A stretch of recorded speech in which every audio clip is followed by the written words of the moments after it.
Hello everyone, स्वागत है आप सभी को हमारे इस यूट्यूब चैनल नोट्स मेकर इन हिंदी में। तो दोस्तों, आज की इस वीडियो में हम लोग बात करने वाले हैं। ये हमारा आज का न्यूज़ सीरीज शुरू होने वाली है, द हिंदू न्यूज़पेपर की एनालिसिस।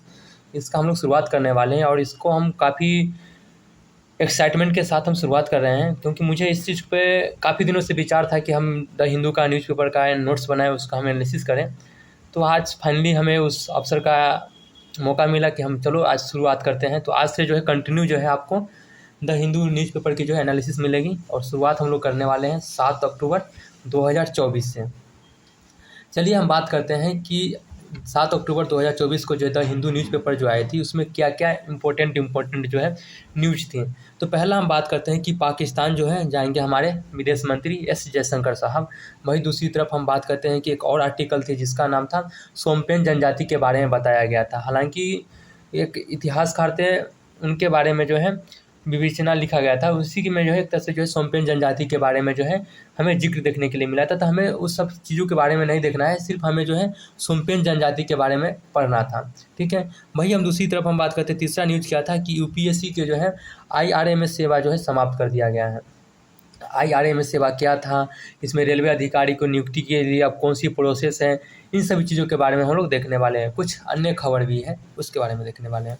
तो बात करते हैं कि पहली बैठक में हम देखते हैं कि जो पाकिस्तान जाएंगे हमारे विदेश मंत्री एस जयशंकर साहब। न्यू वीडियो है, थोड़ा हेजिटेशन और थोड़ा मतलब घबराहट सी हो रही है, तो इसको आप इग्नोर करें और एक दो वीडियो में हम एडजस्ट कर लेंगे अपने आप को। तो चलिए, उम्मीद करते हैं आप लोग इसको समझ रहे होंगे। तो पहला न्यूज़ जो है आपको जीएस पेपर 2 यानी कि आप इंटरनेशनल रिलेशन से जो है देख सकते हैं। ठीक है। बताया जाता है कि हमारे जो विदेश मंत्री एस जयशंकर साहब जो है संघाई की बैठक में जो है पाकिस्तान जाएंगे। ठीक है। इस बार जो है संघाई की जो है यानी एससीओ की जो बैठक जो कहाँ हो रही है, तो पाकिस्तान में हो रही है। तो जानने का कारण क्या है, जो हमारे विदेश मंत्री एस जयशंकर साहब जो है, हालांकि हमारे प्रधानमंत्री नरेंद्र मोदी जी जो है नहीं गए हैं, क्योंकि उनके जो है प्रतिनिधि के रूप में जो है एस जयशंकर साहब जो है जा रहे हैं। ठीक है।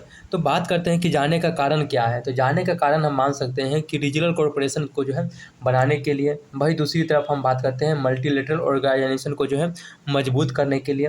ये रीजनल कॉरपोरेशन क्या होता है, मल्टीलेटरल ऑर्गेनाइजेशन क्या होता है, इस सभी चीज़ के बारे में हम एक एक बारीकी से हम देखने वाले हैं। ठीक है। बात करते हैं कि एससीओ के जो है सक्रिय सदस्य होने के कारण भी, कि भाई हम जा क्यों रहे हैं। तो हम एक तो पहला नंबर बात यह है कि हम तो एक एससीओ के मेंबर हैं। ठीक है। दूसरी नंबर हम बात कर सकते हैं कि हम रीजनल कॉरपोरेशन को जो है एक तरह से जो बनाने के लिए हम जा रहे हैं, कि मजबूत करने के लिए। वही मल्टीलेटरल ऑर्गेनाइजेशन को जो है मजबूत करने के लिए। ठीक है। रीजनल कॉरपोरेशन क्या होता है थोड़ा हम बता देते हैं, लिख रखे हैं, ऐसे सारा क्लियरिटी करके रखे हैं। तो रीजनल कॉरपोरेशन की हम बात करते हैं तो किसी खास क्षेत्र से जुड़ा किसी देश का जिला हो गया, क्षेत्र या भाग होता है। ठीक है। आपको अगर रीजनल कॉरपोरेशन, बहुत सारे ऐसे बच्चे हैं जो कि हिंदी मीडियम के द हिंदू न्यूज़पेपर पढ़ने से उनको काफ़ी ज़्यादा जो डर लगती है। तो इस चीज़ को ना पहले ही करते हैं कि माइंड में सेट कर लेते हैं कि हमें मैगजीन पढ़नी है, PT 365 पढ़नी है, जो भी है वो उस पढ़ना है। लेकिन आपको थोड़ा हैबिट डालना पड़ेगा अगर आप यूपीएससी के लिए जो है आप टारगेट किए हैं तो। रीजनल कॉरपोरेशन की हम बात करते थे, किसी खास क्षेत्र से जुड़ा किसी देश का जिला हो गया, क्षेत्र हो गया या फिर भाग होता है। वही दूसरी तरफ हम बात करते हैं कि मल्टीलेटरल ऑर्गेनाइजेशन की हम बात करते हैं, तो इसमें क्या बताया गया है, 3 या ज़्यादा देशों का एक ऐसा गठबंधन होता है जो साझा हितों पर क्या करता है, काम करता है। ओके, यहाँ तक आप लोगों को समझ में आ गई होगी। तो हमने यही पर बताया कि जाने का कारण क्या था। वीडियो एक पहली दो तीन वीडियो लॉन्ग होगी, उसके बाद पूरा कॉन्सेप्ट क्लियर करके बहुत शॉर्ट में जाएंगे। एससीओ के जो है सक्रिय सदस्य होने के कारण भी जा रहे हैं। बात करते हैं कि एससीओ की जब बैठक होती है तो उसमें जो है भारत को जो कौन कौन ऐसी चीज़ पर जो है अवसर मिलता है। ऐसे तो नहीं है कि चले जाते तो हम बिना बात के जा रहे हैं, नहीं, हमें वहाँ पर बहुत सारी चीज़ों पे जो है बात करने की जो है अवसर मिलता है। जैसे कि हम बात करते हैं कनेक्टिविटी के ऊपर जो हम बात कर सकते हैं। ठीक है। क्षेत्रीय सुरक्षा के ऊपर जो हम लोगों की जो बात करने की जो है एक तरह से अवसर मिलता है, क्योंकि हम लोग एससीओ यानी संघाई संघ के जो है हम लोग सदस्य हैं, इस वजह से। वहीं दूसरी तरफ हम बात करते हैं कि आर्थिक सहयोग के ऊपर जो है बात करने के जो है अवसर मिलता है। अब बात करते हैं कि जो है महत्व क्या है एससीओ की जो है भारत के संदर्भ में। तो भारत के संदर्भ में बात करते हैं एससीओ की जो है महत्व की हम बात करते हैं, तो यह जो है सेंट्रल एशिया के साथ जो है इंगेजमेंट को जो है अवसर देता है। सेंट्रल एशिया कौन कौन सी कंट्री होती है, आप लोग अगर कमेंट में आप लोगों को अगर जानकारी है तो आप लोग हमें जो है कमेंट करके बता सकते हैं कि सेंट्रल एशिया में कौन कौन सी जो है कंट्री आता है। ठीक है। वही हम दूसरी तरफ हम बात करते हैं रीजनल एरिया के साथ जो है इंगेजमेंट करने का जो है भी अवसर देता है। तो भारत के जो संदर्भ क्या है एससीओ में से पता चल गया कि 2 अवसर को हम माइंड में लेकर चल रहे हैं। पहला तो हम बात यह कर सकते हैं कि सेंट्रल एशिया के साथ जो है इंगेजमेंट का जो है अवसर मिलता है। वहीं दूसरी तरफ ये भी मान सकते हैं कि रीजनल एरिया के साथ जो है इंगेजमेंट का जो है अवसर मिलता है।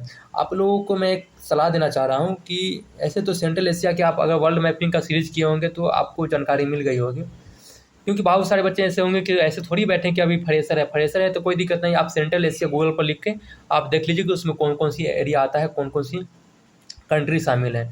वहीं दूसरी तरफ आपको जो है बहुत सारे ऐसे बच्चे होंगे जो कि हिंदी मीडियम का है, तो उनको इन सब को ना आप गूगल से ट्रांसलेट करके इसका हिंदी का जो है ना आप देखिए कि इसका हिंदी क्या है। वहीं दूसरी तरफ रीजनल एरिया क्या होता है, क्षेत्रीय क्या होता है, इन सभी चीज़ों को जो है आप जो गूगल से जो है ट्रांसलेट करके आप देख सकते हैं। इतना तो मैं कर सकता हूँ कि हाँ क्या क्या है इसका, 1-2 वीडियो के बाद आप लोग ना स्टेबल हो सकते हैं। अब हम बात करते हैं कि एससीओ क्या होता है। तो एससीओ की हम बात करते हैं तो यह जो है अस्थाई संस्था है, ठीक है। इस पर हम बात करते हैं जो बातचीत होती है सरकारी लेवल पर होती है, अंतर्राष्ट्रीय संगठन है, ठीक है। ऐसा नहीं कि किसी एक परमानेंट मेंबर देश के लिए नहीं, ये अंतर्राष्ट्रीय संगठन है। इसमें हम बात करते हैं टोटल कितने सदस्य होते हैं, यानी टोटल मेंबर हम लिख रखे हैं तो 9 मेंबर होते थे। हालांकि पहले इसमें जो है 5 मेंबर होते थे, एससीओ में जो है पहले 5 होते थे जिसे संघाई 5 कहा जाता था। लेकिन अब जो है इसमें जो है बहुत सारे देश हैं, जैसे कि 2001 में कौन सा जुड़ा था, तो उज्बेकिस्तान हो गया, भारत, पाकिस्तान, ईरान भी जुड़ा है, तो 4 देश अन्य जो है अलग अलग टाइम पर जो जुड़ा था। लेकिन पहले हम बात करते हैं संघाई 5 के रूप में जाना जाता था, जिसमें शामिल था चीन हो गया, रूस हो गया, ताजिकिस्तान हो गया, कजाकिस्तान हो गया, किर्गिस्तान हो गया, ठीक है। अब बात करते हैं कि ये तो 5 हो गए थे, इसको जो पहले संघाई 5 के रूप में माना जाता था। लेकिन उसके बाद क्या हुआ कि उज्बेकिस्तान जो है 2001 में जुड़ा था। आपको ध्यान देने वाली बात है, भारत और पाकिस्तान जो है 2017 में जुड़ा था। वहीं ईरान की हम बात करते हैं तो ईरान के बारे में शायद हमें डाटा नहीं मिल पाया है। अगर आप लोगों को जानकारी है या फिर जानकारी करके जो है आप कमेंट में कर सकते हैं, ऐसे हम कर देंगे, कमेंट में पिन कर देंगे, ठीक है, कि ईरान कब जुड़ा था। अब हम बात करते हैं कि जो एससीओ जो है कार्य करता है, किस चीज़ पर कार्य करता है, तो ये बात करता है किस चीज़ में, तो पॉलिटिकल लेवल राजनीतिक पर हो गया, इकोनॉमिक पर बात करता है, सैनिक पर बात करता है। तो यहाँ पर जो कार्य करता है एससीओ जो कौन कौन सी कार्य करता है, तो राजनीतिक हो गए, इकोनॉमिक हो गए और मिलिट्री लेवल पर जो है कार्य करता है। अब हम बात करते हैं कि एससीओ में जो भाषा कौन कौन सी है, तो एससीओ में जो भाषा की हम बात करते हैं तो रूसी भाषा भी है और चीनी भाषा भी है। एससीओ की गठन जो है कब हुआ था, तो एससीओ की जो है गठन जो है 2001 में हुआ था और इसका उद्देश्य क्या है, कार्य अलग है और उद्देश्य अलग है, ध्यान देने वाली बात है। कार्य अलग और उद्देश्य अलग है। उद्देश्य में क्या है कि शांति बनाए रखना, सुरक्षा बनाए रखना, स्थिरता के लिए जो है इसका जो एक तरह से जो है उद्देश्य जो है मान सकते हैं। और आगे हमने तो रीजनल कॉर्पोरेशन और मल्टीलेटरल ऑर्गेनाइजेशन के बारे में हम लोग तो ऑलरेडी पढ़ चुके हैं, तो बता दिए हैं। अब हम बात करते हैं दूसरी न्यूज़ क्या था। दूसरे न्यूज़ के बारे में बताया जाता है कि यह जो है दूसरा न्यूज़ जो है सोमपेन जनजाति के बारे में बताया गया है। सोमपेन जनजाति को एक तरह से हम बात करते हैं कि पार्टिकुलरली वनरेबल ट्राइबल्स ग्रुप्स के रूप में जो है जाना जाता है, ठीक है। इसको जो है कैटेगरी में डाला गया है और इसमें हम बात करते हैं कि 75 संख्या है। इसकी जो पीवीटीजी का जो एक तरह से अगर कहीं आपको अगर मिल जाए, स्टेट पीसीएस में तो मिल जाएगा या तो फिर आप इंटरव्यू में जा रहे हैं तो पीवीटीजी के जो बात करते हैं तो कितने सदस्य हैं, कितनी संख्या है, तो आप जो है आप बता, संख्या है, मेंबर्स नहीं, संख्या ध्यान देने वाली बात है। तो 75 संख्या है और सबसे ज़्यादा कहाँ है, तो यह जो है महाराष्ट्र में है। तो वही बताया गया कि जो सोमपेन जनजाति जो है, अब सही जाएगा, हाँ, सोमपेन जनजाति जो है एक तरह से जो पीवीटीजी के रूप में जो है वर्गीकृत जनजातीय समूह है, पहली नंबर बात। अब बात करते हैं कि इसकी सामाजिक संरचना क्या है। सामाजिक संरचना में हम बात करते हैं तो पृथ्वी सत्तात्मक समाज होता है। इसमें जो है जो परिवार का जो मुखिया होता है वह जो है कौन होता है, पिता होता है। इसमें बात करते हैं परिवार का संरचना को डिफाइंड किया गया है, जिसमें बताया गया कि एक पति, एक पत्नी और एक बच्चा को जो है परिवार के रूप में जो है माना जाता है। सामाजिक व्यवहार क्या होता है सोमपेन जनजाति की, तो सामाजिक व्यवहार में बात करते हैं कि ये लोग जो है अधिकांशतः कहाँ रहते हैं, तो जंगल में रहते हैं। बाहरी लोगों से इनका जो है बिल्कुल जो है संपर्क जो है नहीं होता है। ये लोग जो है अर्धघुमक्कड़ व खानाबदोश लोग जो है होते हैं। आप लोगों ने क्लास 6 एनसीईआरटी का हिस्ट्री पढ़े होंगे, तो खानाबदोश, अर्धघुमक्कड़ क्या होता है आप लोगों को जानकारी होगा, ठीक है। ऐसे हम एंशियंट का जब हिस्ट्री पढ़ाएंगे तो आपको जो पूरा पाषाण काल हो गया ना, उसमें आपको अच्छा खासा मिल गया होगा। तो आप लोग हमें प्ले लिस्ट में जाके आप एंशियंट हिस्ट्री का जो है वीडियो देख सकते हैं।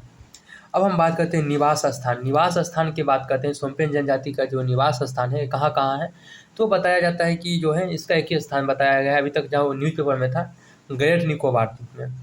ग्रेट निकोबार द्वीप में हम बात करते हैं, और इसमें जो है 2 नेशनल पार्क आता है और एक बायोडाइवर्सिटी आता है। 2 नेशनल पार्क, NP=2 जो है आप नेशनल पार्क लिख सकते हैं। आपको जो मेंस में इस तरह से नहीं लिखना होगा, ठीक है। ये शॉर्ट मेरे कोड का है, लेकिन आपको इसको जो कोड को जो ना मतलब कि इसको डिस्क्राइब करना पड़ेगा, नेशनल पार्क लिखना पड़ेगा। तो 2 नेशनल पार्क आता है। कौन कौन सी नेशनल पार्क आता है, तो पहला तो हम बात करते हैं कैंपबेल नेशनल पार्क हो गया, वही दूसरी तरफ हम बात करते हैं गलेथिया नेशनल पार्क हो गया। तो इसमें जो 2 नेशनल पार्क हो गया और एक बायोडाइवर्सिटी आता है। हालांकि आप लोग हमें कमेंट करके बताइए कि हमारे इंडिया में जो है कितने बायोडाइवर्सिटी हैं, ठीक है। बायोडाइवर्सिटी के बारे में जानकारी होनी चाहिए। तो बायोडाइवर्सिटी हो गया, यूनेस्को के स्थल कितना हो गया, ठीक है, साइट्स कितने हो गए, तो इस सब की जानकारी होनी चाहिए। तैयारी करते हैं तो आप उसको मैप पर लिख कर आप जहाँ पढ़ते हैं वहाँ पर आप चिपका सकते हैं। एक पेपर लीजिए A4 साइज का, उस पर जो आप लिख सकते हैं। चलिए हम बात करते हैं, इस टॉपिक से दूर नहीं जाना चाहिए। एक बायोडाइवर्सिटी है जिसका कौन सी बायोडाइवर्सिटी है, तो ग्रेट निकोबार बायोडाइवर्सिटी रिजर्व है।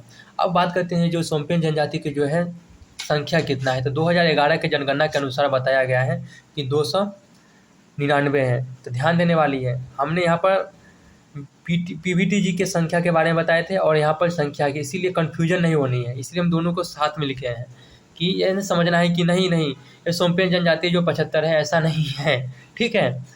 तो आपको जो 2011 के जनगणना के अनुसार जो इसमें जो है 299 सदस्य के बारे में बताया गया है। इसके बारे में तो ऑलरेडी पढ़ा दिए हैं। अब बात करते हैं तीसरा न्यूज़ क्या था कि जो रेलवे अधिकारी की जो भर्ती जो होगा, अब बात करते हैं UPSC के जो है इंजीनियरिंग सेवा परीक्षा के माध्यम से होगा। अब जो रेलवे जो अधिकारी होगा वो UPSC कंडक्ट कराएगा, और UPSC कंडक्ट कराएगा तो अब रेलवे अधिकारी के लिए कौन सा पेपर देना पड़ेगा, तो उसके लिए जो स्पेशल पेपर है जिसका नाम क्या है, इंजीनियरिंग सेवा परीक्षा। आपको इसको हाईलाइट करना पड़ेगा, इंजीनियरिंग सेवा, ठीक है। यह जो स्थान जो है किसका स्थान ले रहा है, तो यह जो है जो 2019 में जो प्रावधान आया था IRMS, तो IRMS का जो स्थान ले रहा है। और IRMS क्या होता है, आपको इस पर काम करना पड़ेगा, आपको गूगल पर लिखना पड़ेगा IRMS, और उसके बारे में जो आप जो एक शॉर्ट नोट्स जो है निकाल सकते हैं, ठीक है। आपको ये काम करना पड़ेगा, क्या क्या काम करना पड़ेगा वो चीज़ हम बता सकते हैं। कुछ अदर न्यूज़ भी था, जैसे अन्य न्यूज़ में, तो अदर न्यूज़ में क्या था कि मालदीव के राष्ट्रपति जो है भारत की जो यात्रा करने वाले हैं, ठीक है।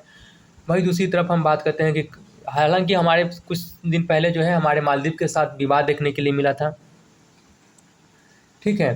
तो हम लोग जो काफ़ी ज़्यादा, चलिए पॉलिटिकल लेवल है, हम देखते हैं क्या है नहीं है, आने के बाद हम लोग बात करेंगे। 8 अक्टूबर को तो पता चल ही जाएगा।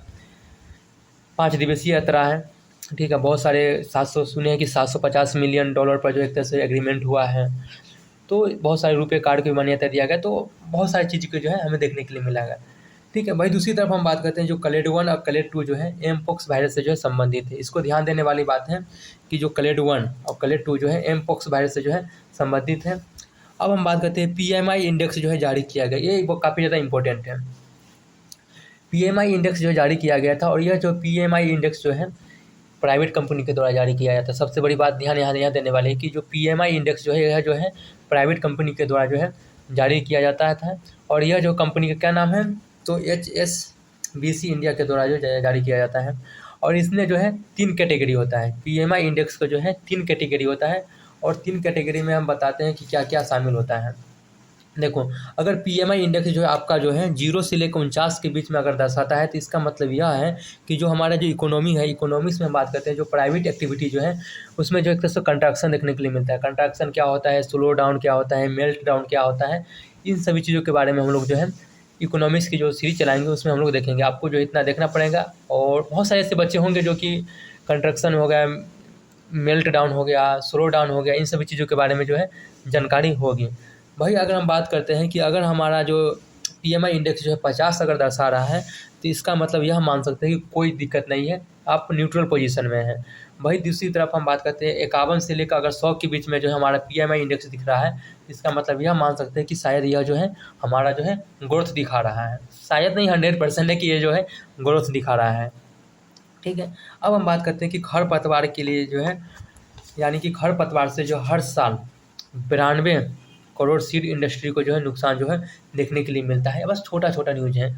बात करते हैं कि उरु लेक जो है बोलिविया में जो है देखने के लिए मिल रहा है, जो कि आप जब पेज देखेंगे तो एक जो है लेक का जो है ज़िक्र मिलता रहा होगा। जब आप द हिंदू चीज़ का न्यूज़पेपर खोले होंगे तो आपको मिला होगा। तो जो उरु जो लेक जो है एक तरह से जो है कहाँ है शामिल है, तो बोलिविया में शामिल है। तो दोस्तों 15 मिनट के अंदर में हमने 7 अक्टूबर का न्यूज़पेपर जो है एक तरह से जो कवर अप कर लिए हैं, और बहुत इससे अलावा आपको कुछ पढ़ना नहीं है। आप इस चीज़ को रिवीजन कीजिए, उसके बाद बता देंगे कि आगे क्या करना पड़ेगा। ठीक है, तो फिर से हम मिलते हैं नेक्स्ट वीडियो, जो कि हमारा 7 अक्टूबर कंप्लीट हुआ, 8 अक्टूबर को हम लोग मिलते हैं। ठीक है, 8 अक्टूबर का ऐसे कंप्लीट है हाँ, तो मिलते हैं, तब तक के लिए बाय बाय, धन्यवाद, थैंक यू। और दोस्तों के पास ये वीडियो ज़रूर शेयर कीजिए, बोलिए कि बहुत अच्छा कंटेंट चल रहा है, इसमें कोई राय दुआई की बात नहीं। आप न्यूज़पेपर को खोलिए, वहाँ से देखिए, और बहुत ही यूजफुल कंटेंट है। चलिए फिर हम लोग मिलते हैं नेक्स्ट वीडियो, जो कि मेरा 8 अक्टूबर का रहेगा। धन्यवाद, थैंक यू।